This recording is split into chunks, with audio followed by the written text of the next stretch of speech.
नमस्कार, 9 FM का मैं हूँ खुर्रा बद्रुद्दीन और आज मेरे साथ बैठे हुए डॉक्टर विवेक वासुदेव जो कि कंसल्टेंट न्यूरोलॉजिस्ट हैं at Fortis Escorts Okhla road. Doctor साहब बहुत बहुत स्वागत है आपका शो में। Thank you so much. Thank you. अच्छा, मैं आए दिन आता रहता हूँ यहाँ पे, अलग अलग डॉक्टर से बात करता रहता हूँ क्योंकि मेरा मेडिकल साइंस में बड़ा इंट्रीग है और माँ बाप ने सोचा भी नहीं कि मैं डॉक्टर बनूंगा क्योंकि पढ़ाई मेरे बस की नहीं थी, पर वो इंट्रीग रह गया है।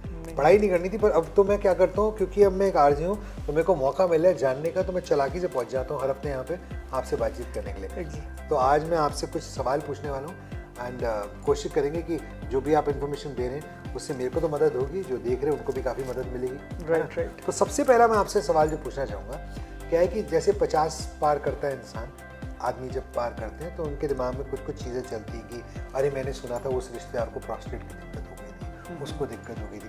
तो सबसे पहला सवाल ये है कि प्रोस्टेट हेल्थ, यूरिनेशन और ये ब्लैडर वगैरह जैसे है और सेक्सुअल हेल्थ, क्या ये सब कनेक्टेड है या अलग अलग चीज़ें हैं? Right. So basically these are all connected. और जहाँ तक कि सबसे पहला सवाल है कि उसे प्रोस्टेट की दिक्कत हो गई थी, तो मैं शुरू यहाँ से करूँगा कि प्रोस्टेट एक ऐसा ऑर्गन है जो कि हर मेल के अंदर होता है। करेक्ट। वो आपके हमारे सबके अंदर है। इट्स जस्ट दैट कि उसकी जो प्रॉब्लम्स है वो विथ इंक्रीजिंग एज सामने आती है।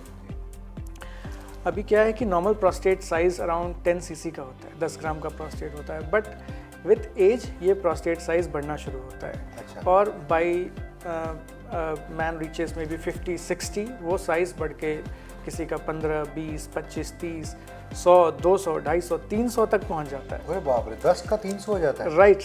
दैट्स गोल्ड के दाम लग रहे हैं, वैसे ही बढ़ रहे हैं आजकल। That's the thing.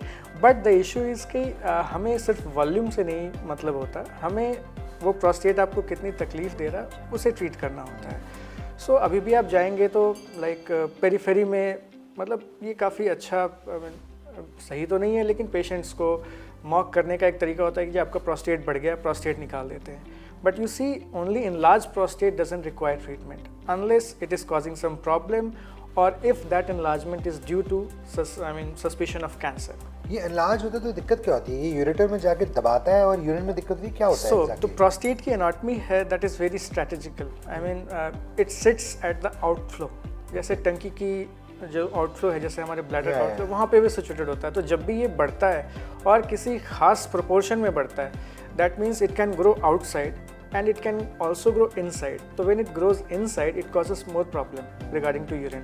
So in those cases it starts causing some problem in urine, जो कि commonly रात को बार बार उठना, दिन में कई बार जाना, या फिर जब जाते हैं तो सही से पेशाब उतरना नहीं, पेशाब के समय ज़ोर लगाना, ये सब चीज़ें सिम्टम शुरू हो जाते हैं। कई एक बार इसको लोग नॉर्मल मान के या फिर एज रिलेटेड है ये मान करके छोड़ देते हैं, but it is quite a treatable condition.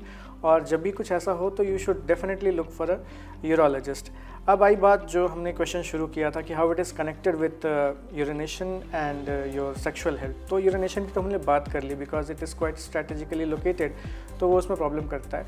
और साथ में सेक्सुअल हेल्थ से इस तरह कनेक्टेड होता है क्योंकि कुछ ऐसे रिसेप्टर्स होते हैं प्रोस्टेट के अंदर which can affect this sexual issues.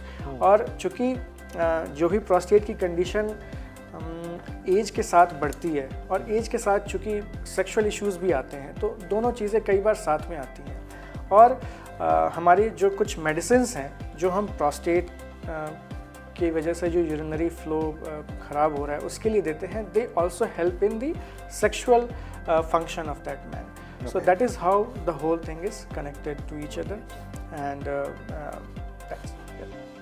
अच्छा, जैसे बहुत सारे लोग जो हैं अब इसको सुनेंगे तो दिमाग में डाउट आएगा मुझे भी टेस्ट कराना चाहिए।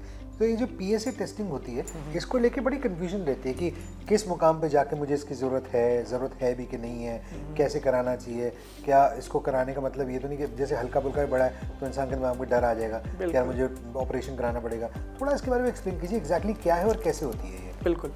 तो जब भी आप अराउंड 50 किसी भी रूटीन हेल्थ चेकअप के लिए जाते हैं तो they include this PSA test. What is PSA? It stands for prostate specific antigen. तो as the name suggests, it is specific for prostate. अभी क्या है, ये included क्यों है? क्योंकि ये एक बहुत ही अर्ली मार्कर हो सकता है प्रोस्टेट कैंसर का, और चूंकि हम इसे सिंपल ब्लड टेस्ट से पिक कर सकते हैं, इसकी वजह से आप प्रोस्टेट कैंसर को अर्ली डिटेक्ट कर सकते हैं। अब इस कैंसर को अर्ली डिटेक्ट करना ज़रूरी क्यों है?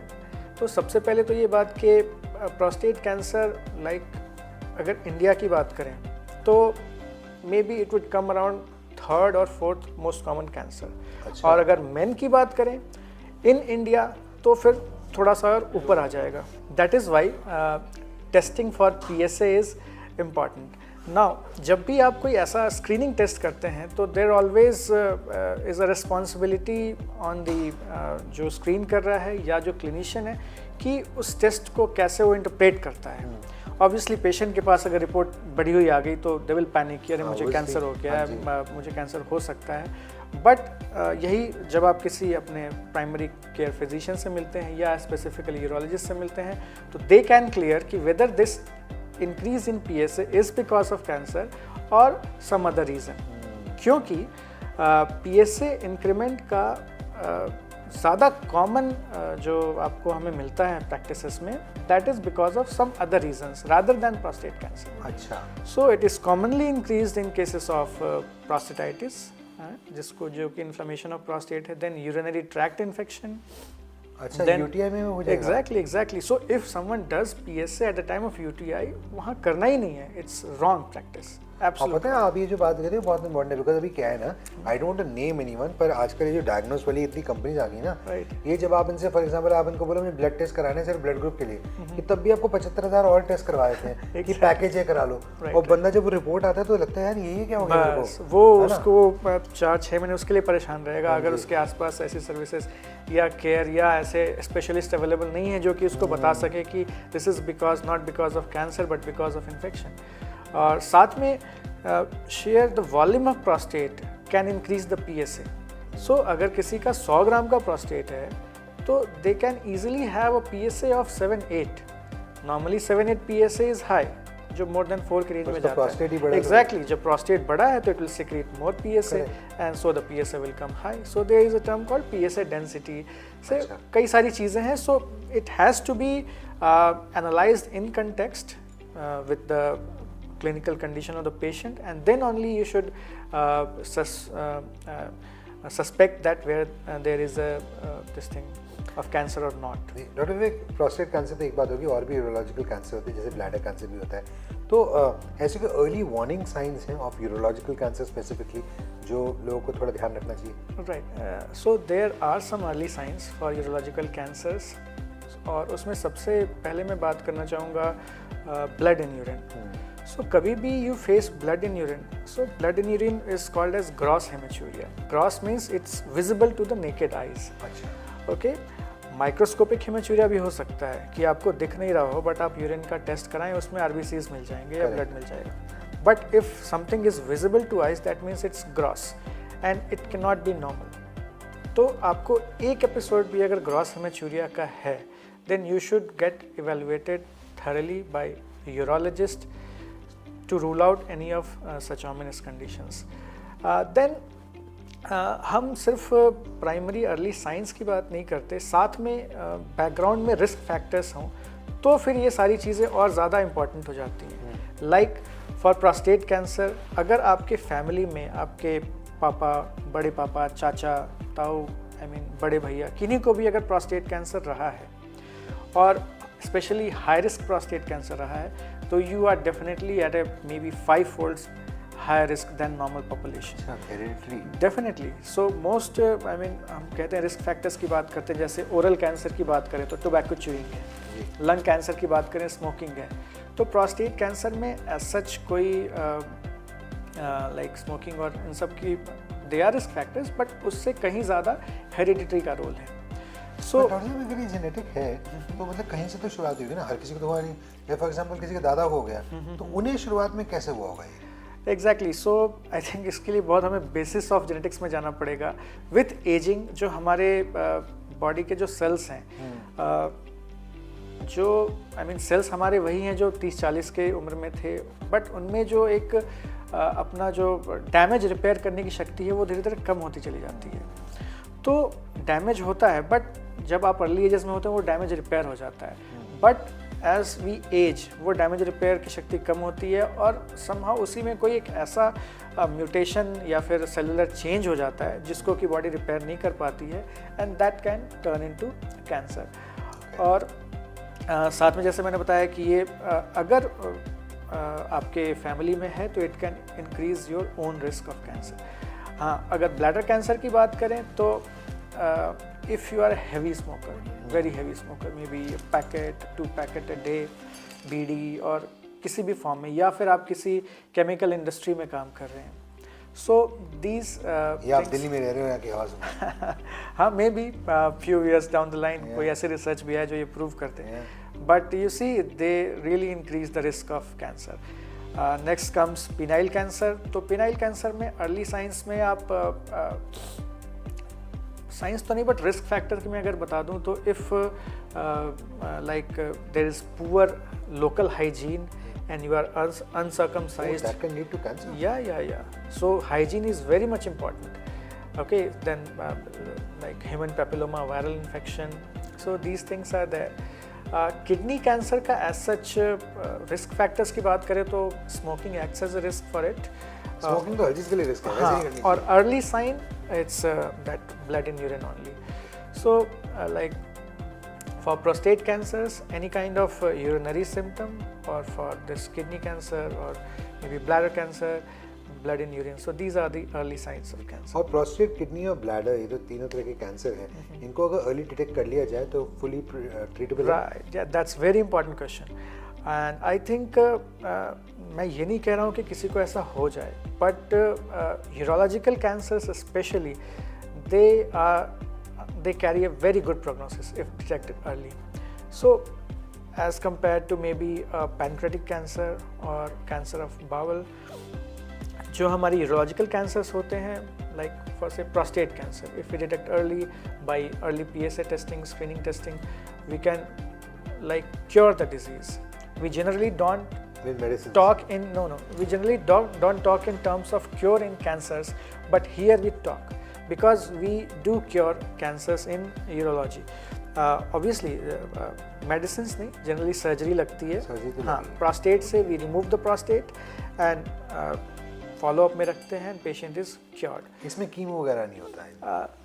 Chemo comes but at advanced stage, later stages. Even kidney cancers, so they are, I mean, so good कि if you have a small kidney cancer, we can remove that part of the kidney only and preserve rest of it. So kidney का part निकला? Exactly, only part निकालते हैं, we preserve rest of the kidney.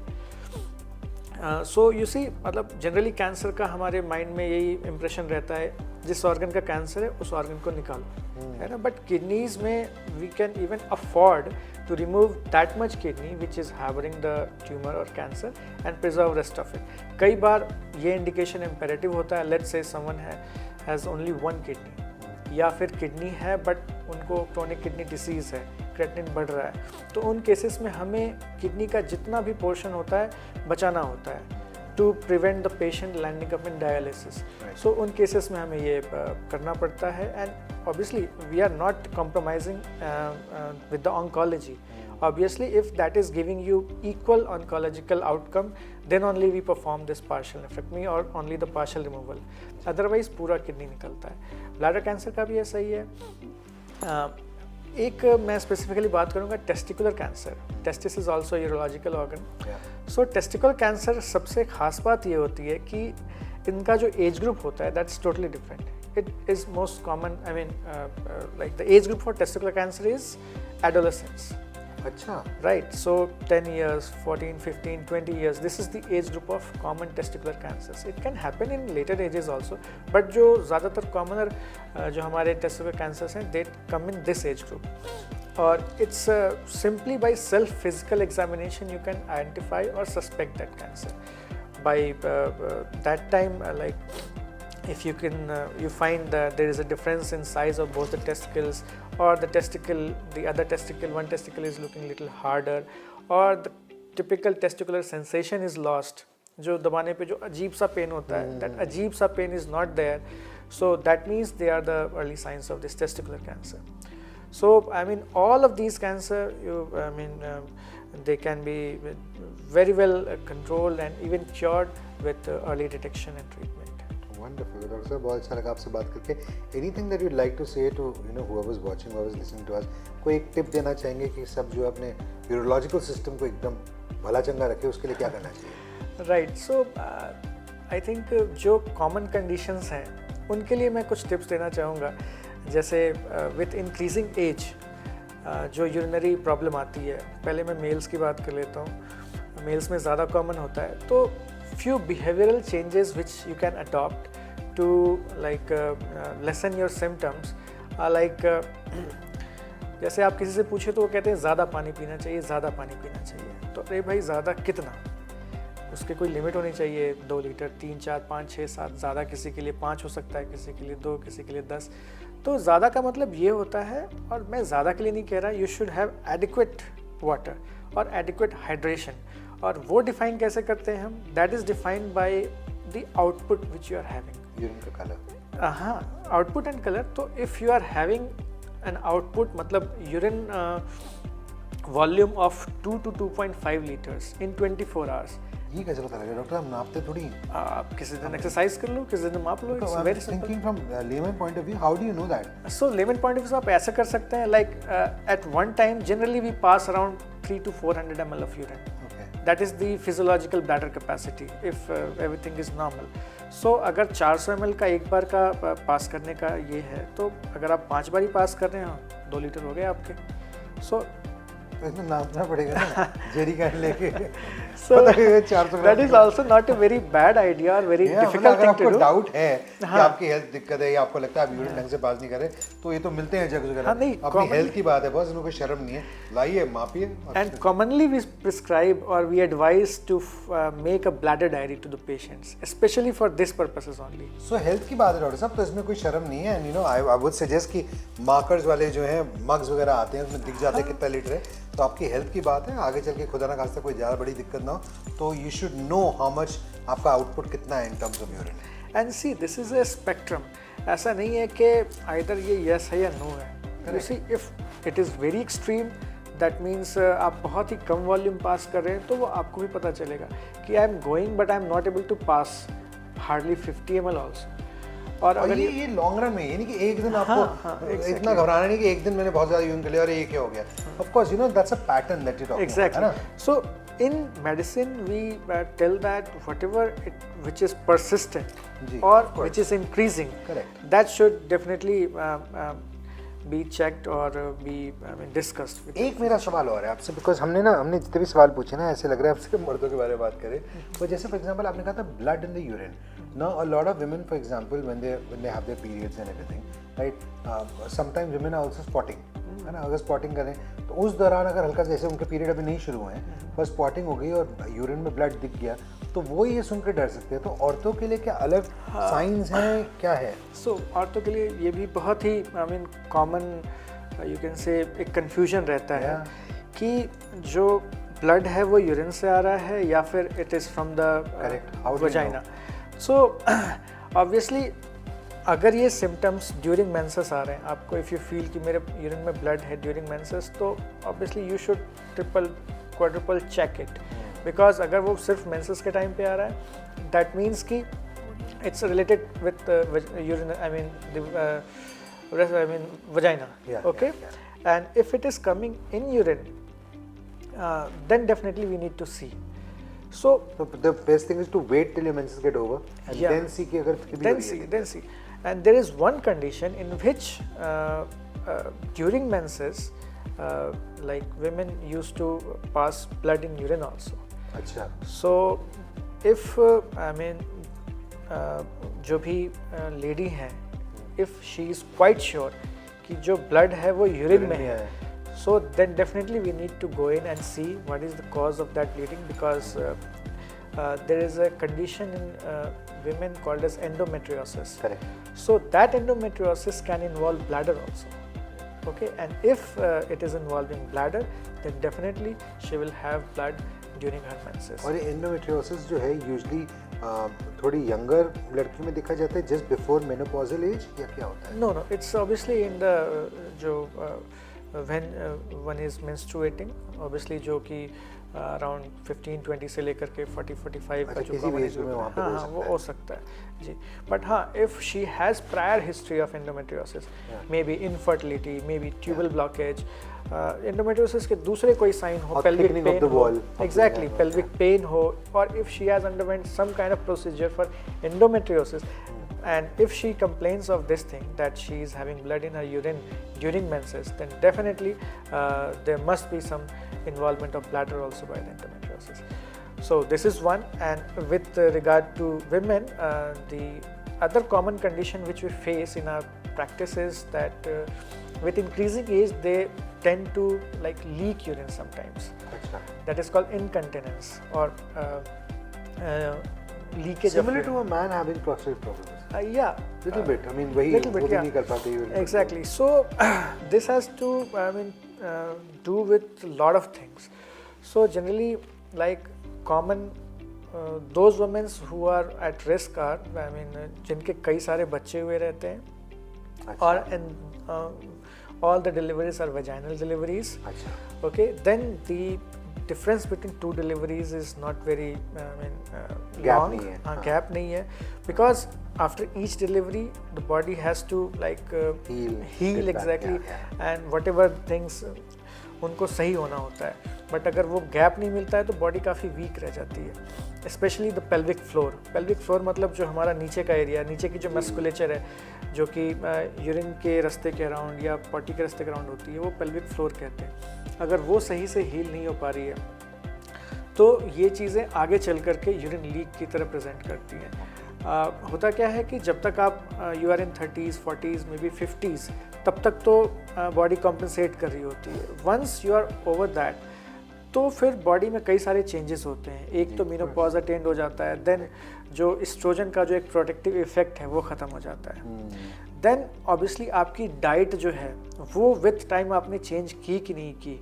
जैसे initially आप काफ़ी calorie rich diet ले रहे होते हो, आपको धीरे धीरे प्रोटीन रिच डाइट की तरफ जाना होता है. एग्जैक्टली. और with age it is specially more important, because यूँ समझ लो आपकी वो चीज़ जैसे तैसे कॉम्पेंसेट कर रही थी, और जैसे एजिंग हुई आपका खाना भी सही नहीं हुआ, जो चीज़ें कमज़ोर थी वो और सामने आ गई, तो it basically decompensates and presents at वो यूरिन लीकेज शुरू हो जाता है. और कॉमनली खांसने, छींकने या फिर बैठ के खड़े होने, जो भी आप पोस्चर चेंज करें तो उस समय लीक हो जाता है, क्योंकि नीचे का आपका फ्लोर है वो कमज़ोर है. तो इसके लिए जो कॉमन चीज़ें हम एडवाइस करते हैं, first is to restore your diet, है ना, have I mean good protein intake in your diet. So कई बार लोगों को ये भी नहीं पता होता है कि हमें प्रोटीन खाना कितना है, तो वी एडवाइस एटलीस्ट 1 ग्राम पर केजी. अगर आप जी 60 किलो मतलब की, अगर 60 किलो की है तो 60 ग्राम प्रोटीन चाहिए आपको. इतना तो लोग नहीं खाते. इतना नहीं खाते, वही तो प्रॉब्लम है. हाँ, बहुत मुश्किल है. 60 ग्राम का मतलब तो है कि आप अपने लेग्यूम्स भी खा रहे हैं, पनीर भी खा रहे हैं, अलग अलग फॉर्म से. राइट. स्पेशली जो वेजिटेरियंस हैं उनके लिए और दिक्कत होती होगी, उनके लिए ऑप्शंस कम हो जाते हैं. तो इसका तरीका ये होता है कि just have proteins in all of your diets. आप देखो, ब्रेकफास्ट देखो, लंच, डिनर, व्हाटएवर, आप देखो कि प्रोटीन कहाँ है उसके अंदर. इतनी मेहनत तो करनी पड़ेगी, है ना. बिल्कुल 20-20 ग्राम भी प्रोटीन अगर चले जाए तो दिन का 60 चला जाएगा. ठीक है ना. तो that's a good idea. 3 meals है, ब्रेकफास्ट, लंच, डिनर, तीनों में 20-20 ग्राम आपको खाना ही खाना है. हाँ, आप पनीर से लाओ. आजकल तो डॉक्टर साहब इतनी सारी ऐप्स आ गई हैं, बता ही देंगी कौन से खाने में कितना प्रोटीन है. एग्जैक्टली. आराम से ट्रैक कर सकते आप गूगल में ट्रैक कर लो, कैसे भी कर लो, और एक बार एक पैटर्न बना लो. मैं बताऊँ, इन जनरल लाइक हमारी इंडियन डाइट थोड़ी सी अभी हम देखें तो they are more calorie dense diet, है ना. इसको हमें थोड़ा चेंज करना है over the period of time, अगर आपने सही रहना है. नहीं तो फिर वही विद 50-60 बैक एक, बैठ के उठने में दिक्कत, ये यूरिन की दिक्कत, कई सारी चीज़ें शुरू हो जाती हैं. तो if you I mean really want to avoid that, not सिर्फ यूरिन की ही बात नहीं है, इन जनरल भी. हाँ, it's more important with the musculoskeletal thing. तो जनरली जो बैक एक्स हैं, या जो आप ऑर्थोपेडिशियन के आपके इतने सारे कंसल्टेशंस होते हैं, they would definitely come down. So ये दो चीज़ें मैं डेफिनेटली बोलूँगा, एटलीस्ट लोग अपनी सही करें. डॉक्टर विवेक, बहुत बहुत शुक्रिया. बहुत अच्छा लगा आपसे बात करके. बहुत इंट्रीगिंग सेशन था मेरे लिए और बहुत कुछ सीखा. Thank you so much being on the show. Thank you so much. Thank you. रहिए मेरे साथ 92.7 एफएम का. मैं हूँ खुराफात रितेश. 92.7